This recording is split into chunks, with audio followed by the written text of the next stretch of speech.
He's done it! Throws up the floater. Oh, astonishing. Pulls up three-pointer. It's episode 8 of Off the Record, back live on Twitch again. I'm Bailey Jackson, joined by my co-host, Lachelle Smith. And you saw a pre-recorded show last week, and if you didn't, then you should go check it out, because we had a special guest on. We had Shaquille O'Neal. It was a time. It was a time. Crazy. Yeah, we had a good little episode. So like I said, if you didn't catch that on YouTube, you can go watch that now. And with that being said, be sure to sub not only to the stream, but to the YouTube. You can catch all of our episodes, all of our shows played back on YouTube every Monday. They drop, and we've got some other like little special clips that come out throughout the week. But like I said, we're back to the usual. We're live on Twitch again. Lachelle's in LA. I'm in Chicago. The world is restored back to its normalcy. But we had a pretty fun weekend because we had the opportunity to reunite once again, not in Vegas this time, but in Indianapolis for WNBA All-Star Weekend. And boy, do we have some stories for you. If you couldn't tell by the title of this stream, this is a WNBA All-Star recap. And if you didn't see Studbudz this weekend, we're going to tell you a little bit about that, because we've got some Studbudz stories. We've got some commentary, but I feel like they single-handedly carried WNBA All-Star Weekend, and I want to jump straight into that because if you weren't there in person, I feel like that was one of the best ways to watch All-Star Weekend. For sure. They took you behind the scenes. They showed you their routine. They showed you what the parties look like. They showed you the tunnel. They gave you those moments with players that you're just not going to experience, from a lot of other point of views, unless you have, some content creators who are in that space capturing that.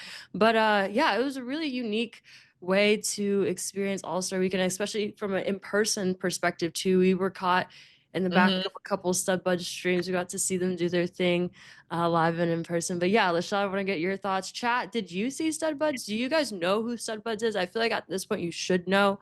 So gotta know. You got to sub to their stream too. We got camera confirmation that we're going to do a Studbudz stream, joint stream with them sometime soon. So yeah, like I said, chat, drop some dubs in the chat if you know who Studbudz is, if you know their stream, if you want them on the stream.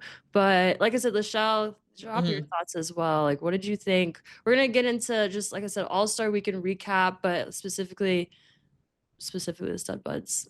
I mean, marathon. stars of All-Star Weekend. Literally the stars. You couldn't have asked for a better perfect storm. I mean, committing to a 72-hour stream is hard. We've never done it, but we've watched 24-hour streams before. Like, we're all probably very familiar with, like, when Kai does those long streams. It is hard to do that. And the fact that they were that entertaining for a straight 72 hours, I think I found myself at certain points in the day, I'm like, let me go look at and see what they're doing. Like, where are they? Let me see if I'm going to be in the same area that they're going to be in. Like, who else is going to pop up on this stream that we wouldn't expect to be there? Like, it was like live television. You can't get that any other way. I mean, I've been trying to figure out why I liked it so much. I actually thought about this on the plane. I think I liked it because it reminded me of college. It was like the pre-gaming for the function. You with your best friend. Y'all are being unhinged. You know everybody in the town. And you're like, hey, what's going on? Everyone, it just felt like college. It was something about it. It felt familiar. I was like, maybe that's why I like this so much. It just felt so authentic. Like, they're just kicking it. And these are all their friends. And they're getting to know even more people. And they're out here being unhinged on scooters with Crown Royal. They're doing all the things. Right. It was amazing. I loved it. Yeah, and with Kathy, that I think was maybe the highlight of the weekend, is the Kathy Engelbert "Nuck to You Buck" moment, and then Nuck if you. It was getting it. Yeah, it was getting it. Kathy wasn't. Kathy she was getting it. I know she woke up the next morning and was like, "Ain't no way." Ain't no way y'all caught me on camera like this. I wonder if she knew they were recording. I feel like they had to let her know, just give her a little bit of a Mm. disclaimer. But I do question if did she know she was on stream, and more specifically, did she know she was on stream with that many people watching? That's what I want to know.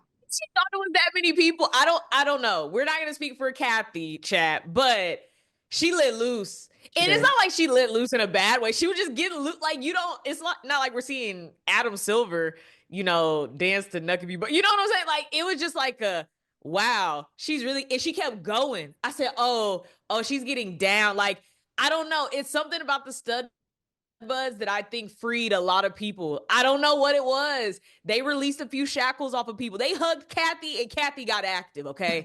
She just was like, I'm here, Nuck If You. And wow, Studbudz, they just healed the WNBA in just a weekend. No, That's they rare. really did. They really did. I do want to talk about a take of yours that you posted on your page. And you kind of posed the question, not even the question, but more or less a statement, like why it's the worst and the best thing for the W right now. Why don't you Mhm. elaborate on that?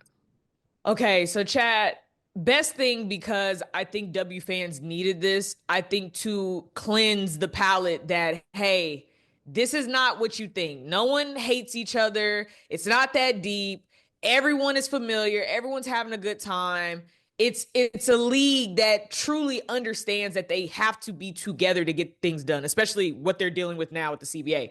The worst thing about it for the W is like if you're sitting in these rooms, like Chad, let's just all put like our boardroom hat on and you have all this money at the table and these players are saying, hey, we want more money. You counter offer and it's way lower than what the players are wanting. Your argument is going to be, well, why would we up this for it to be equal for everyone when everyone is not bringing the same revenue to us? They're going to sit there and say, well, it's Caitlyn. Oh, okay. Well, it's Angel. Oh, it's Asia. They're going to name the superstars, right? And if you're trying to save money, as any league is going to try to do, you're going to try to discredit all the other players that are not to that same standard or caliber that you see. I'm not saying we see that because we love the league, so we don't think like that. But if you're in the boardroom, that's most likely what you're going to say. What they did, what Studbuzz did is almost break that entire fourth wall completely. It basically is like, okay, maybe you don't see us as superstars, but we just had 20,000 viewers during All-Star Weekend. We just got every hit possible on every major network about us. We got the commissioner in there, which is now changing the perception to fans, and they are, positively speaking about Kathy. You had Caitlyn in there. That changes the narrative. Angel, Scott, it changed so many things in a span of 72 hours that the league itself could not do. We're talking about a league that has sat there and we have to tell them to denounce things. Hey, maybe you need to say something. Hey, maybe you need to do this. And they have fallen short. And then the Studbudz come for 72 hours and debunk half of everything that people have ran with while also having viewers with partnerships that are going to come. Now they're adding money, more revenue, more sponsorships.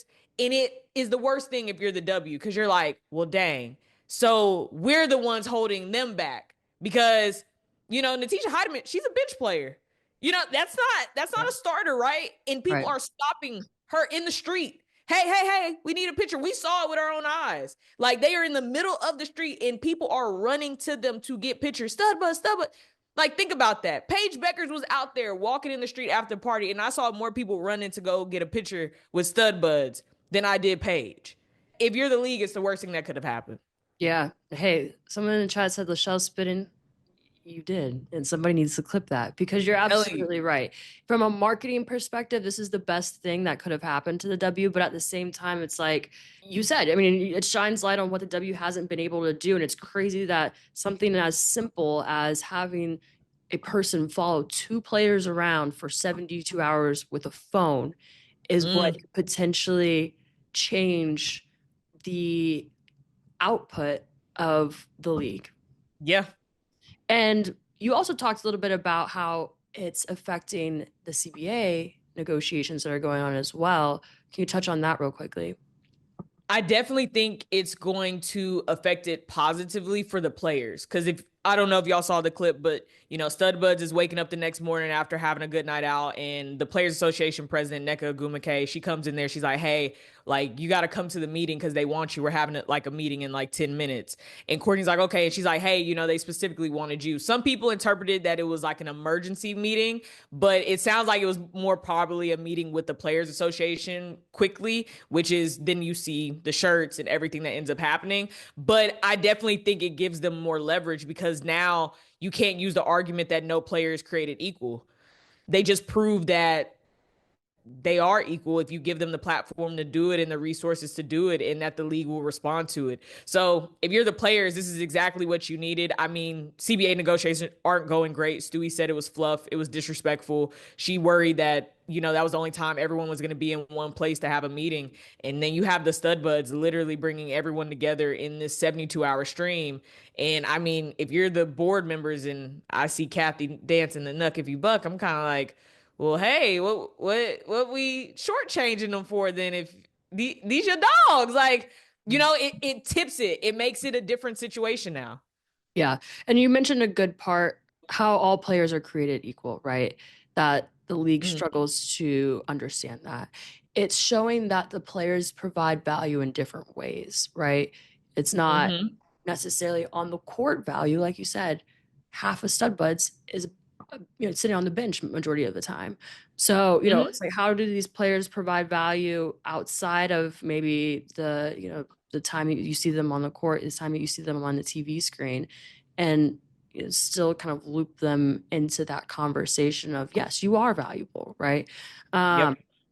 Another thing I wanted to speak on is, and now I'm spacing so hard at the moment.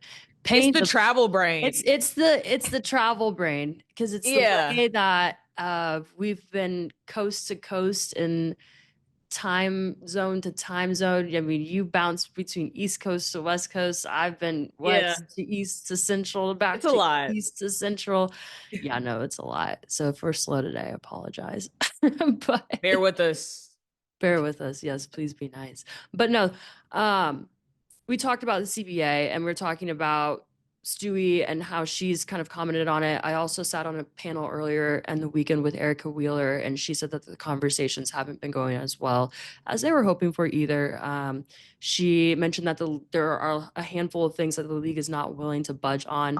I tried to dig a little deeper to understand what that was. Of course, she wasn't really able to give much detail, but yeah, it'll be interesting to see the direction that things go in for the CBA negotiation, and it's looking like it might lead to a little bit of a lockout here soon. I actually think the lockout is very, very extremely likely. I hate to say that. I don't want to scare anybody, but the tone of these players, it is not good. It is not good. Stewie was during media day, like, very vividly pissed. Very much like it was a waste of time. I think someone asked her, how did it go? She said, we spent 45 minutes on introductions.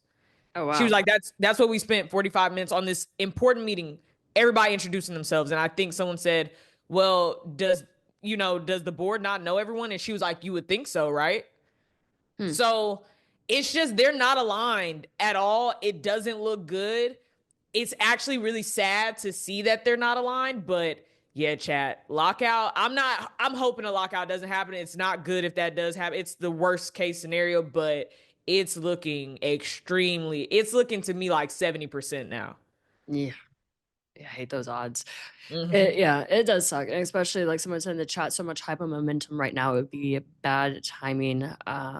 But I mean, ultimately, we want to see these players get what they deserve. And speaking of which, we saw a pretty bold statement from them in the game yesterday, walking in with the "Pay Us What You Owe Us" t-shirts. It's been met with a little bit of criticism from fans. There's even a tweet that I saw go viral earlier today that said, "Imagine being an employee at a company that has never turned a profit and showing up to work in these shirts." They quote tweeted it. This is the joke part of it. But they said, "Amazing opportunity for the WNBA commissioner to be like, okay, deal. You lost us $40 million last year. Each of you owe us $231,000. It's a joke at the end of the day. But it does kind of shed light on, I think, what a lot of fans are thinking. how are you expecting the league to pay players what they think they deserve when the league still hasn't turned a profit? Mm. It's a hard conversation because I think there are some people, I forgot what I saw too. Someone went into depth about just the inception of the NBA and how at one point they also were not turning a profit for a really, really, really long time. And it took time, but that didn't stop them from these groundbreaking contracts and things of that nature. So some of this is excuses. I think what some people are going to have to admit is that they truly don't value the W and don't think that they should be getting paid what they're asking for. That's really, to me, what this is deeper about. I think you could sit there all day and be like, well, if they're not turning a profit, why should they get paid? And it's like, we could go about that in a ton of ways. You go to any multi-million-dollar company, I'm sure they're all like, we're really not making a lot of money, but that doesn't stop them from paying the CEO millions of dollars. Like, you know, you can't sit there, because at the end of the day, Kathy is going to still get her paycheck. Yeah. She's still getting a paycheck as commissioner. Right. So I think a lot of this is a bias that some people do not believe that they should be getting paid what they're asking for. And again, it starts the conversation. They're not asking for the same pay as the NBA. Somebody, I saw that on Twitter. They're asking for the same pay. I'm like, no one has said that. None of them have said those words. They said we want our worth, and we're also wanting what's going to come after this. I think for them, it's setting up the future. It's not, I don't think they want everything right now, but they understand they have to get it now if they want to get what they really could get later. So it's like, what do you want them to do? Sit there and say, oh, we're not making any money, so keep paying us this money. Caitlin Clark getting $70,000. It's a lot of people in the world making more money than her off her salary. Not endorsements, chat, just her salary. So I don't know. I hate that argument. I guess I get it from a business standpoint, but come on now. We're talking about sports, and these owners have the money. They're willing. We saw what the Las Vegas Aces was doing, giving bonuses, and, you know, Kathy got upset and was like, whoa, whoa, whoa, why y'all? And, you know, their owner was like, I'm gonna pay my players. I'm gonna make sure they're good. So I don't like the argument. Yeah, no, I understand that. And I agree with you. I think it's a weak argument in the grand scheme of things. And it's like, what's your goal here? Because I think we're all in the boat of, I'm not gonna say all, actually, let me backtrack, because I know not everybody is gonna resonate with this statement, Right. but a majority of us are in the boat of advancing women's sports. So it's like, let's focus on that as the overarching theme, right? I want to come back to the shirts, because not only did we see that at the beginning of the game, but at the end of the game, if you were in the arena, I don't know how well you could hear this on TV, but during the trophy presentation, it was met with chants from around the crowd. Loud. And there were signs, and I think it basically were saying, like, pay them more. The chant was pay them more, pay the players, right? I want to get your reaction to that, because I mean, we obviously saw it live. Chat, if you guys saw it or saw any clips of it, we want your reactions as well, because I know when I started hearing that, I was like, whoa, there is no way this is happening right now. And it was like, it was deafening, and it was definitely drowning out what was going on the court. Like I said, chat, Lachelle, I want your reaction to this as well. I mean, chat, me and Bailey walked through the tunnel because we're like, okay, we're standing next to each other. Fee is getting, you know, the All-Star MVP trophy, all these things. And like, you hear this chant start. And like, I kind of look at Bailey and I'm like, do you hear that? What are they saying? And we're kind of like taking a minute, and I see the signs. We see the signs that says like, pay the players. And I'm looking, I'm like, are they saying pay them? And it just got louder and louder. And it was to the point you truly could not hear what was going on. Like, you saw the visual, like, expression of players being like, whoa, like, it was the entire arena going crazy. And it was just pay them, like, insane. I got a little bit of chills because honestly, I was like, whoa, like, I think a lot of times we discredit a lot of things that is happening in women's sports. And I think a lot of the people that are on social platforms like to say, well, no one's really watching. They're only watching one player. They're only doing this for one person. An arena full of people in Indiana are not shouting, pay them, unless they are supporting all of them. Get that clear. You're not doing that for one person. You are doing that for every single one out there, especially in the league. And they meant it. And they kept going. they kept going the entire moment of wanting it to be known. I mean, it was special to see. I felt like we were in a time of history. Like, I feel like that's going to be on a documentary one day of like how they started chanting, because it was insane. I was like, whoa, like it was really, you would have thought they wanted to jump over that rail and storm on that court and be like, pay them. Like, it was a lot. Like, it was, me and Bailey sat there. We were like, this is insane. Yeah, it was It was a lot. special though. It was very special. It was definitely something that will stick in my head for a while. You said something that I think we can definitely see in the near future, a documentary.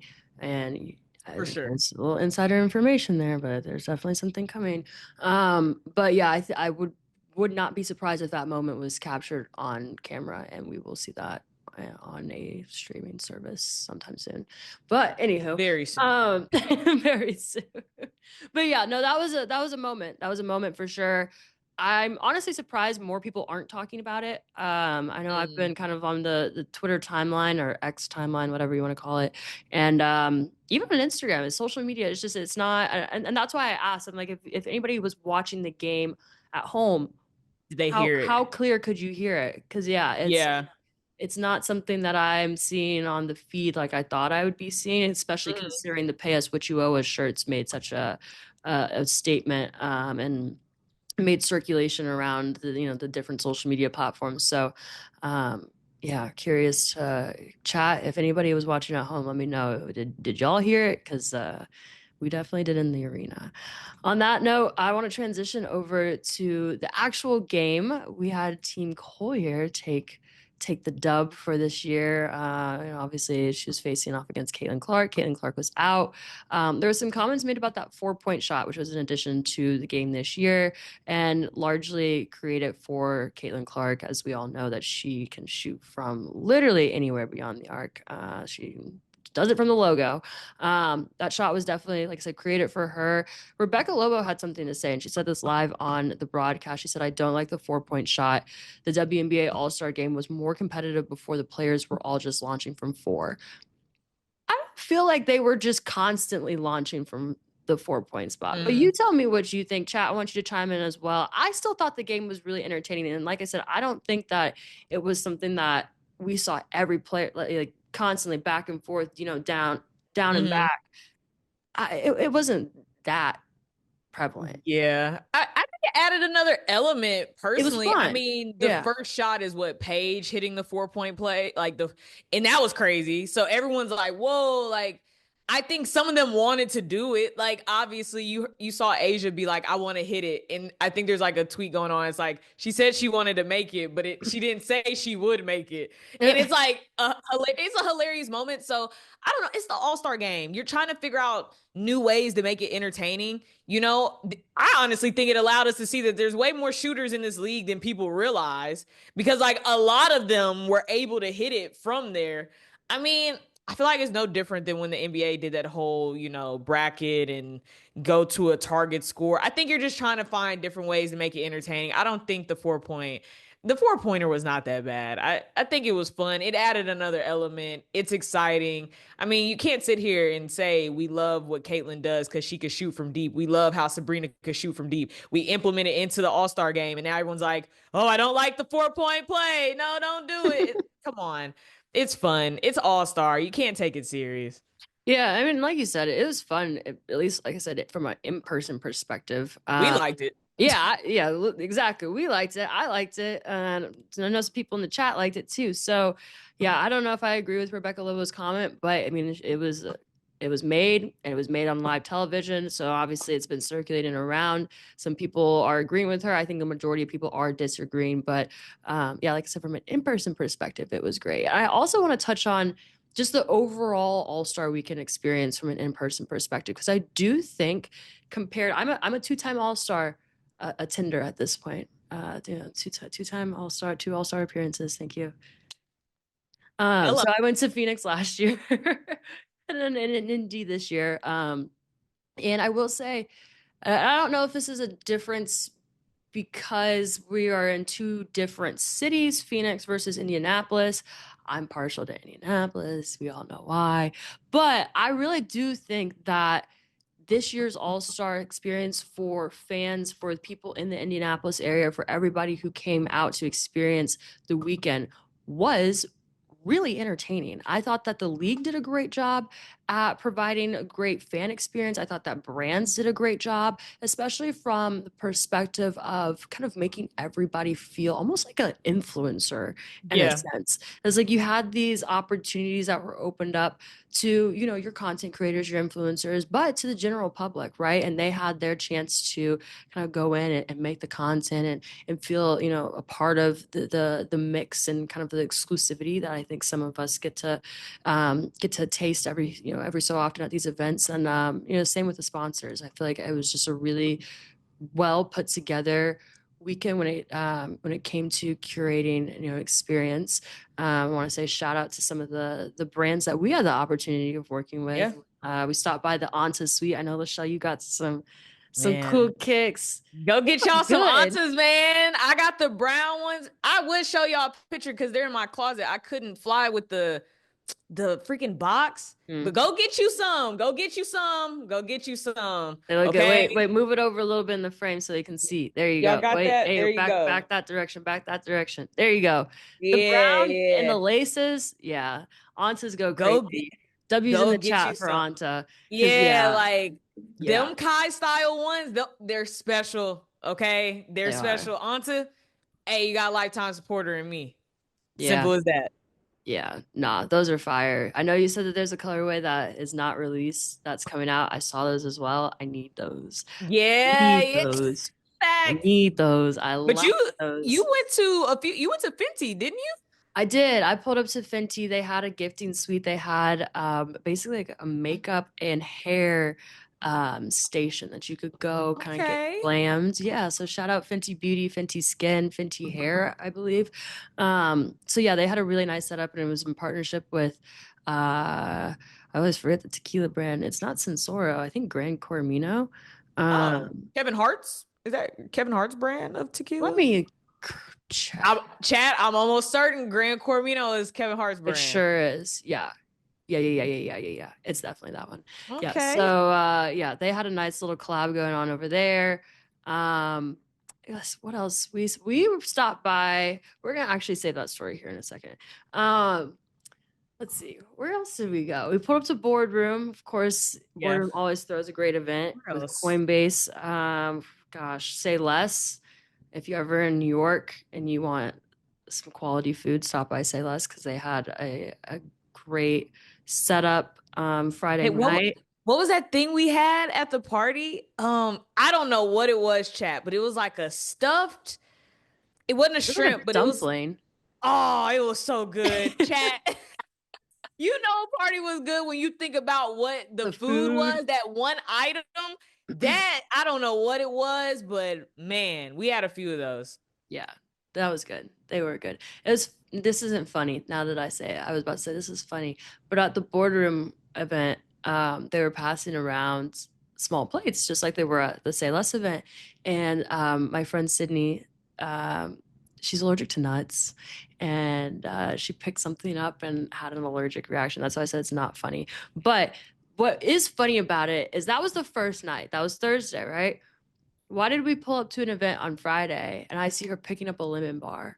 And then later that night at Say Less, I see her pick up another. I said, did you not learn your lesson? Did you not learn your lesson? Stop. But the food is so good that you don't want to pass it up. But in her case, I'm like, if you had an allergic reaction, you probably should stop. Just leave it alone. Leave it alone.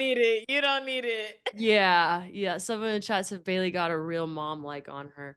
I'm looking out for my friends, you know. I just don't need any hospital visits. We're trying to have a good time. It was a good night. Yeah. Like I said, shout out to the brands that we had the opportunity to chat with, link up with, get stuff from. We always love that. We always love free stuff. We love that. Always love free stuff. But yeah, so we saved the story. So this is where we're going to come back because Sports Illustrated was another one of those brands on that list. And that's where we had our Studbudz sighting. I think we'd seen them before because I know I saw them Thursday. And we'd seen them obviously like around the arena and stuff like that. But Lachelle, tell the story with Diplo because you told it so well before, and I want everybody to hear exactly what happened. I don't know, chat. I don't know if y'all saw the clip, but Courtney Williams, she's at the Sports Illustrated party in the booth with Diplo. Diplo's at the SI party DJing. Now, I'm gonna just be honest. We were there earlier, and like the music wasn't speaking to our soul like that. That's all I'm gonna say. I'm not gonna say it was bad because again, subjective. It just wasn't speaking to our soul just yet. You know what I mean?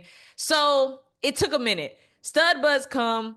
Courtney Williams is in this booth, and we're just gonna be honest, we had left, but we came back. Okay, we came back.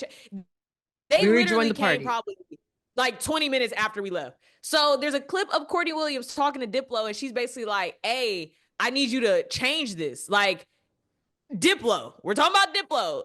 She's over there like, you need to change the system, like hip hop, some rap. Like, this ain't cutting it. And I could not stop laughing because they are in a real human experience of they equally do not know each other.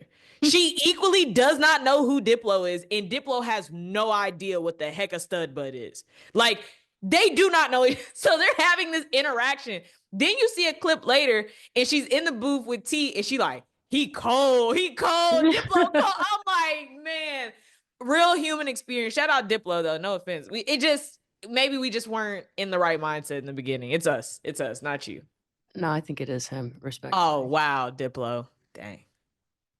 Sorry, no offense to Diplo. I just am not like I know his sets are pretty consistent. So the fact that he did switch it up for Studbudz, like W's in the chat for Diplo, because I know he doesn't typically do that.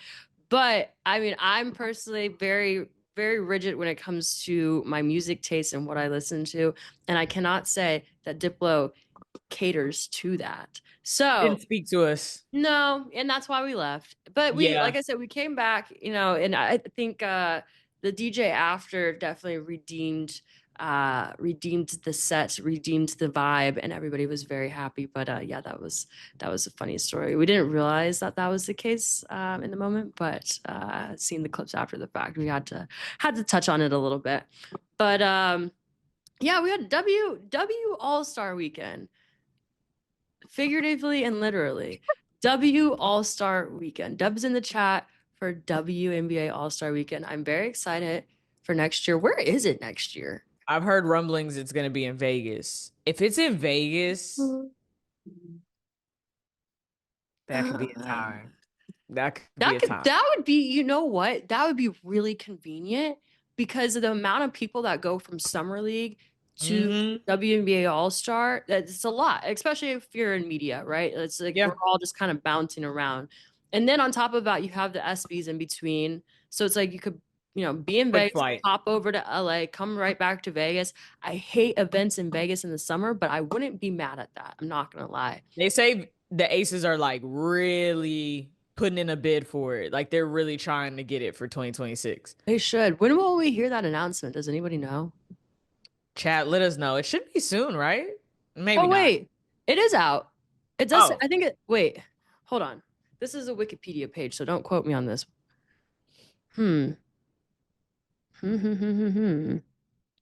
It's saying Vegas, but like I said, this is a Wikipedia page, so I don't know. It's gonna be lit. If they do it in Vegas, it's gonna be lit. Like that would be nice. That would be That would be something. Good. That would work out very, very well. A lot of people would be there for sure. Yeah. Well, we'll see. I don't know. I can't confirm or deny that it's Vegas because I'm not seeing. They're doing ticket packages. Yeah, location TBD on the WNBA website. Okay. Watch it be like Minnesota. I would not be happy. I've never been to Minnesota, so I can't say anything about that. Me neither. It doesn't sound entertaining. I'm not even talking about Minnesota. Like I have no clue. Yeah, I don't know. Minneapolis doesn't sound too entertaining. I've heard good things about it, but I'm just, I'm a weather person, so maybe honestly that would be a pretty decent option because anywhere that's hot and humid or hot in general, hot and dry, I'd rather go to. Minneapolis might not be too bad. Honestly. It might work. Shout out Indiana though. Shout out Indiana, chat. The chat for Indiana. Did Indy change your mind? Your weekend in Indy? You had a weekend in Indy before because you came for NBA All-Star, but now that you've had a second, What's your overall To perspective? me, it was night and day. Okay. It was night and day. Okay. NBA All-Star in Indy a couple years ago and WNBA All-Star now, night and day. I kid you not, chat. W All-Star was lit. I'm walking the mean streets of Indy like, is it always been like this? The people, the vibe. We actually talked to like some security guards, and they were like, "How are you liking Indianapolis?" I said, "I'm gonna just be truthfully honest with you. I'm pleasantly surprised." And they started laughing because they knew exactly what I meant. Like, the narrative, the narrative around Indiana. I don't know. Maybe it's a summertime thing. Maybe in the summertime it gets active. But when I was there for NBA All, it was cold too, freezing. It wasn't really any fun. But this. Indiana, all right with me. For real. Good coffee spots, good food spots. I had a good taco, a good steak, was able to walk everywhere. Did you go to St. I Elmo's? liked it. No. That's Charles Barkley's go-to spot when he's in Indy. You got to get yourself a St. Elmo's shrimp cocktail. Yeah, next time you go back. I don't know when the next time will be, but it's going to be a while. I tried. Okay.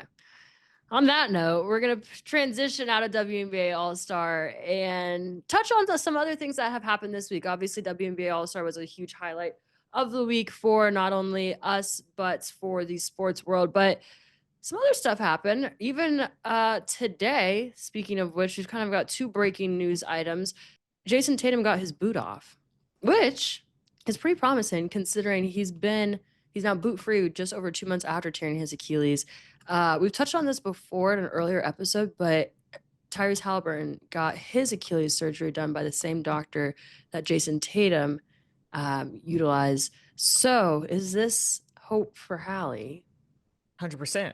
100%. I saw Hallie. You saw him in the tunnel, right? He was scooting on the little scooter and he had his boot, but he looked like he was in great spirits. Yeah. But I mean, if I'm Hallie and I'm looking at JT, I'm like, oh, if he got out the boot that fast and I'm after him and I got my surgery done pretty quick, I should be okay. Yeah. I mean, it's great to see JT get that boot off as fast as he did. I mean, as fast as they did the surgery. And it's probably obvious he's attacking his rehab pretty aggressively, which by all means he should. Mm-hmm. I mean, I think it's a very good look. It's a very good positivity and encouragement for JT, for Hallie, especially Hallie, to see that and say, okay, like I'm still in a good window. But shout out to JT. We want to see him back on the court. Absolutely. Yeah. The quicker we can get these guys back out there, the better. I'm definitely promising news for not only Jayson Tatum, obviously, like, he's moving along very, very quickly. But considering Tyrese got that same surgery, same surgeon, and then I think that's a huge win for Indiana. Knock on wood that everything goes well with his recovery, and we can continue to see them both progress in a really positive direction. Like I said, that was breaking news for today. We've got some other breaking news when it comes to Rashee Rice. So Rice has been sentenced to 30 days in jail and given 5 years of probation due to his involvement in a multi-car accident while racing on a highway. With the collision causing serious bodily injuries, Rice is likely to be suspended by the NFL at some point and serve the suspension during the 2025 season. And the breaking news today is that the Chiefs are expected to proceed as normal with him.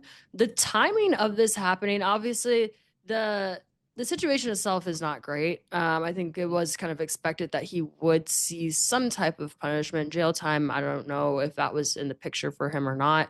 But the fact that the Chiefs are basically saying, hey, we're going to proceed as normal is kind of interesting to me. But if you look at it from Rice's perspective, it kind of works out well for him. And I don't know if I like that or not, because he's recovering from an LCL injury. He was out for most of the season last year. And they're still kind of working to get him back to being in playing condition. So it's like, if you're going to be, I mean, not that this is like the best way to look at it, but like you're in jail for the month, like kind of gives you more time to like, I mean, not that you're going to have the resources and, everything, but like, I don't know. I just like, I look at it from that perspective. I'm like, the timing of everything is interesting. That's all I have to say. Mm-hmm. I want your thoughts on it as well. Chat, chime in. I think you hit it. The timing is very, very interesting. timing of the league, timing of all of this is kind of interesting. It's a little odd, I'm not gonna lie. Yeah. So, Chad, I think that's the best thing we could say. You take what we're saying and read between those lines. Like it's a little bit of a head scratcher for sure of kind of how these things are operating and how the Chiefs are operating, how the league is operating, how all of this is kind of unfolding for a very serious situation that happened. Yeah. But I guess it works out for the Chiefs, like you said. Yeah. I mean, good for them. Good for them, I guess. Somebody in the chat said Kansas City is a team without character. And in New England, under Bill Belichick, he gets dropped. I agree with that. Yeah, if he was on a different team, this is a different story. He would have got dropped for sure. Yeah, no, for sure. The fact that he's being kept is, like you said, a head scratcher in itself. So, yeah, it'll be interesting to see how that progresses. But on a different note, we're going to transition to one of my favorite sports, golf. We had Scottie Scheffler win the British Open today. This is his fourth major, his second major he's won in this year. He won the Masters twice, once last year and the other in 2022, and he won the PGA Championship this year. I don't know if this is a hot take because I do feel like a lot of people agree with me when I say this, but I confidently say that Scottie Scheffler has entered the conversation of all-time greats when it comes to golfers. Yeah. Ooh. Do you agree or do you disagree? You know, Bailey, I keep the golf to you. But I will ask you this to help the chat out for people who may not be familiar with golf. Who do you compare him to in like the NBA? Like who would his NBA comp be? For people to kind of be able to materialize and be like, oh, okay, I get it. NBA comp? Ooh. Because you said he's an all-time great. He's in the conversation, so. Yeah. I'm trying to think of a player who is almost, this is not the right example. My head went to MJ, but I'm like, he's not MJ. He's not the MJ of golf. I'm just thinking like, who's a player that has seen that much success that quickly? Gosh, maybe like Steph? I'm not gonna lie. I thought when you said see a player get success that quickly, I immediately went to Steph. Yeah, for like sure. He's up there in that like superstar caliber, but like not the GOAT. You know what I mean? Got you. Yeah, not the GOAT conversation. But an all-time, like if we're in 1 to 3 top golfers, like he's in that debate. Yeah, maybe 1 to 5. I don't know if I put him in top 3 quite yet, but I would say like. Gonna say he's an all-time great thing. You ain't gonna put him in top 3. Wait a minute now, Bailey. I know what? I just didn't have you go back on what you just. Wait a minute. I think you can be an all-time great and still be in a top 5 conversation. Okay, right? That's fair. That's fair. That's all I'm saying. Fair. But I will say, but he's not top 3 to you. No. I think top 3, if we're talking PGA golfers, we're looking at Tiger. We're looking at. Oh, this is hard. Ooh. Chat. If you're a big golf fan, drop your top 3 as Bailey struggles here. Jack Nicklaus for sure. I just don't know who that third is. Oh. But Scottie's in the top 5. For sure. With the way that he's playing right now, Arnold Palmer, I don't know if I put Arnold Palmer in top 3. Love the drink. Yeah, great drink. But I don't know. I don't know if I put him in the top 3. I don't want to. That's such a hard question. Let me sit on that one. And I'm going to get back to you on that take. But we'll circle back. Yeah, we'll circle back on that one for sure. I will say he could enter the top 3. And when it comes to, if you look at like the shortest span between first and 15th major win, he's 3 years and 94 days out. So, and you look at who else is in that conversation, it's 2 of the people that I mentioned, Jack and Tiger. So I think he's definitely transitioned from generational talent to, like I said, being on the path of becoming an all-timer. So I'll be interested to see how the rest of his season plays out.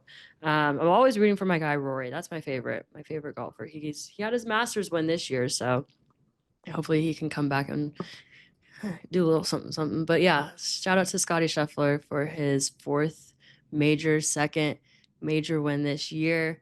Last but not least, before we get into my favorite segment, we've got a little college football news. Somebody said Rory McIlroy is tough. Thank you. Thank you for agreeing. We should go to the Masters. That's what we should do. We should go to the Masters. You know, LaShaw. That's your dream? What did they say on Love Island? That's my dream date. And he knew that or something. What's the quote? She's like, that's my dream date. Cute. Yeah, exactly. LaShaw, you just really hit the nail on the head. I wanted to go to the Masters for as long as I've played golf, which is like 18 years. Oh, wow. Want to go so badly. It's hard to go. That's the issue. Okay. It's really tough to get tickets. From a media perspective, it's also hard to get access because you can't record anything there. There's no phones allowed on the course. Yeah, there's like you can bring like disposable cameras, you can bring camcorders, stuff like that. But it's a process to get to the Masters, and it's not cheap either. That's the other thing. So if you are willing to, pay for a ticket, you're going to be putting a pretty penny down. But if a brand Snapchat wants to send me to the Masters with LaShaw next year, come on! I want to go try the pimento cheese in the peach ice cream sandwich. Oh yeah, I want to go eat and do the whole 9 of that. Yeah, send us. Yes. So Bailey can live out her dream, and I'll be the supportive friend that's just like, this is amazing. Please and thank you. I'll clap. Fun fact: my birthday is April 12th, which happens to be the same weekend typically that the Masters falls on. So, happy birthday! Oh yeah, it has to happen. Maybe it has to happen. Somebody in the chat want to I don't know, send us tickets. I'm just throwing it out there, seeing what sticks. But on that note, like I said, we're going to transition to some college football.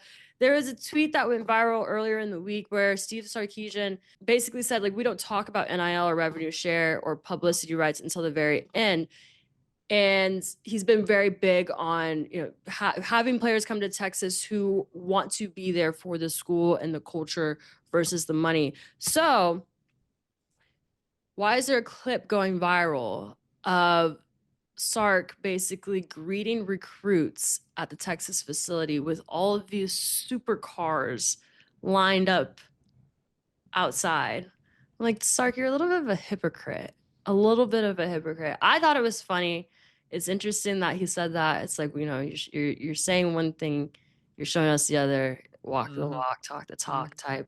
But yeah, anyways, Sark might be cooking though, because early predictions do have Texas at the top of the AP polls, despite OSU winning the Natty. I hate that. I'm an Ohio State fan, for y'all who don't already know. There's no reason that there should be any team above Ohio State in the AP polls. But with that being said, we're going to play a quick game of over-under. UT will be ranked a top 3 team in the AP poll to start the season. Over or under? Mind you, they ended the season at 4.